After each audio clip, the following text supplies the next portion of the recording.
Go on then. Hi, my name is Frank Millwood. Welcome to Go On Then. Go on then. This week we're talking to Helen Statman from Cocoloco.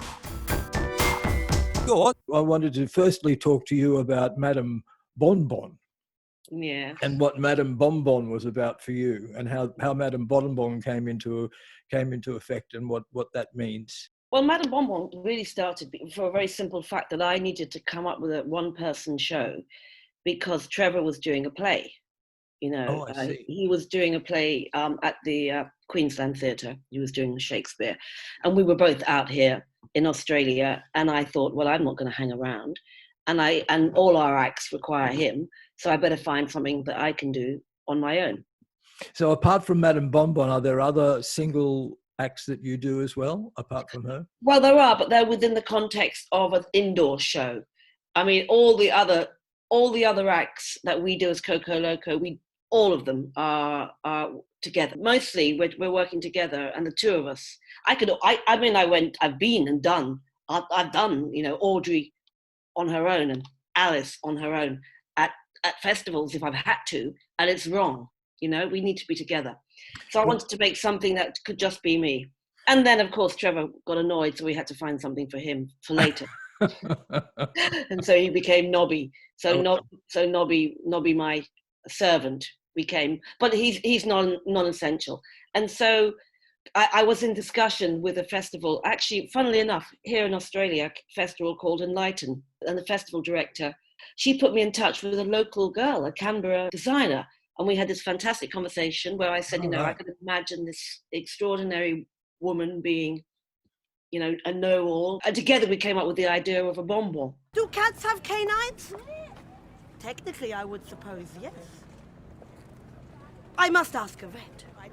You know, I never plan. Events just emerge from my general being. People do say I am a bird of paradise, a paradise of perfection. Now, Peter, one of these cupcakes says, choose me, choose me. And she helped me design a costume and set, which would work at light, in the dark. So it works in the light and it works in the dark. So what's it about? She's extremely witty, but she's rather sharp-tongued. She does fortune-telling readings. We made these sort of cakes where on the bottom of them they have witticisms, and so she would say, you know, choose a cake, and then that cake is relevant to you. She tells stories to children. She's very rude to people at the same time. She'll say, you know, what an extraordinary haircut. What salvo did you go to? You know, and you'll think she's being nice, and then she'll undercut you. And then again, you know, David Gale, our wonderful colleague, he wrote a little text for me, a very funny little text. So that's sprinkled in with other witticisms, and she can talk non-stop. And because I'm lucky enough to speak languages, I've been able to go and do it in France or in Germany, and I can just do it in those languages. Oh, I see. And often, equally in Australia or in England, you come across a bunch of people who are tourists, and you recognise their accent, and so you go into their language, and off you go on something. Rory likes damaged goods. Rory, would you like to read it out nice and clear? The flying fish flies out of the frying pan and into the fire. And the point is that she's always ahead of anyone. So I have to be extremely on my game. So in terms of the satirical angle of what it is that she does, where do you think that sits in terms of the social context of the comment that you are perhaps alluding to? Or is there a comment, or do you just do this because it's fun, or let people decide for themselves? Well, a mixture of both. I mean, I think it's you know, if what you say is funny and clever, it'll get people thinking. I mean, she's not political. She won't. I mean, she might make a comment about a political figure, you know, in passing, but she's not. She doesn't thrust upon a public her political views, but she will thrust upon a public her belief that she is superior, right, because of her intellect and her beauty, you know, because she has this extraordinary outfit. Yes. And her clothes are wonderful, and I sit with her picture on my desk. Yeah, it's beautiful. It is. It's fantastic. It's such a beautiful design, and I've seen you I've seen you doing it a number of times. One of the things that interests me, that's a sort of a follow-on question from this, is where does this sit in relation to the last question in regard to what Cocoloco does?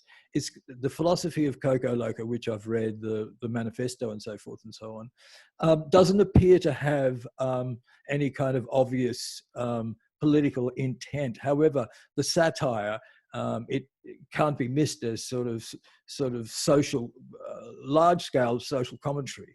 Can you make a comment about that in some way? Well, yes. I mean, I think every artist's job is to comment on what's going on in the world, to put up a mirror and reflect back to guided or misguided audience what the hell is going on. And so Cocoloco, we are actually perceived, even though Trevor might not talk about it. I was asked to give a talk about Cocoloco, the political aspect of Cocoloco at a festival in Great Yarmouth, because we are perceived by our fellow artists and possibly by some of the festival bookers as being fairly political. Could I ask you a question then about Willy and Wally?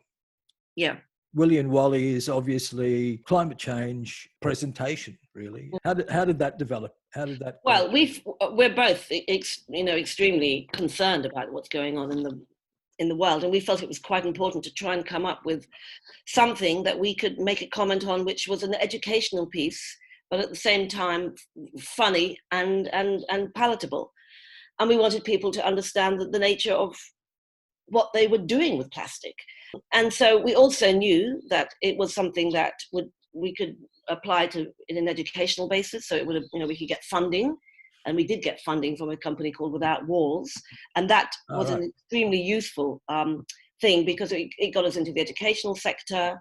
It meant that we then immediately were invited to a number of festivals, because Without Walls ties you into 4 or 5 festivals. And we were invited to the Commonwealth Games here on the Gold Coast because of that. Because we were very limited. We only had our heads and our arms coming out, and the rest of it, as you know, was just plastic. And so there was a limit as to what we could do. So it was great that, Trevor's got a wonderful singing voice and he's got this amazing neck. And so he could do all of that. And I could just be this crazy Samuel Beckett type clown.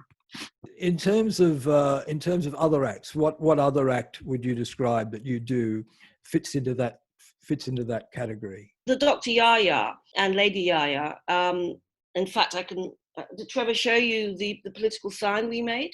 No, I'd love to see that. I've talked to Trevor about Dr. Yaya. It'd be interesting to hear your aspect, because you're the partner of Dr. Yaya. Is that how it works? Lady Yaya, and Lady Yaya has grown. She started out very much just in the background, but I had to do a whole show. I had to do a show on my own without Dr. Yaya. We wrote the application to the Arts Council, and it was called Surrender.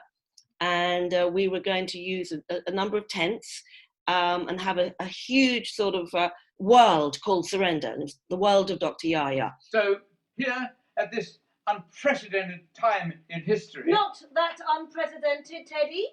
There was a smallpox plague during the Roman Empire times, 2,000 years ago, 10 million dead. The Black Death, bubonic plague, 50 million. Spanish flu, 100 million. AIDS. Okay, at this particular time in history... Okay, so what next? We've been doing quite a lot of stuff on Zoom, and it really is most unsatisfactory. Yeah. As far as our work goes. And, yes, you can do a few. We're opening a festival, in Scotland from here on Zoom, and we're teaching on Zoom. But the next is this hope that, because the work that we do is primarily outside, and we can adapt it, it can be that we have only a very small audience at a time, when people have to stand strategically separated, and then they can come in and stand around us at a festival. So, we can create a new show which will fit into the festival's requirements. I really do not want to do work online. I just can't do that. It's just not what we do. I want my audience there in front of me. Things have definitely changed, and so it's not over until the vaccine, or is it ever over? So now that things have definitely changed, how do you think Cocoloco will change in order to, apart from what you've just said, I mean, in terms of content, what I'm getting at? I think we are going to suffer financially, and I don't know, I think there will be much less work, because there'll also be, as everyone that's an artist who wants to perform will flood outside, because there'll be a much greater chance of being seen. You know, you're not going to get an audience inside for a very long time, as you say. And all the councils, a lot of our work, you know, a lot of the festivals are paid for by the council. Yeah. Yes. Well, the response from musicians has been to play online, which I'm not sure if I think is such a fantastic idea, because it's flooded a system whereby free music has been validated. Well, it's interesting to hear that you are not really keen to go into video making, but the idea of sight is very interesting in relation to post-pandemic or the coming out of pandemic. Fantastic. Perfect. Thank you very much. Fine, darling. Lovely to fantastic.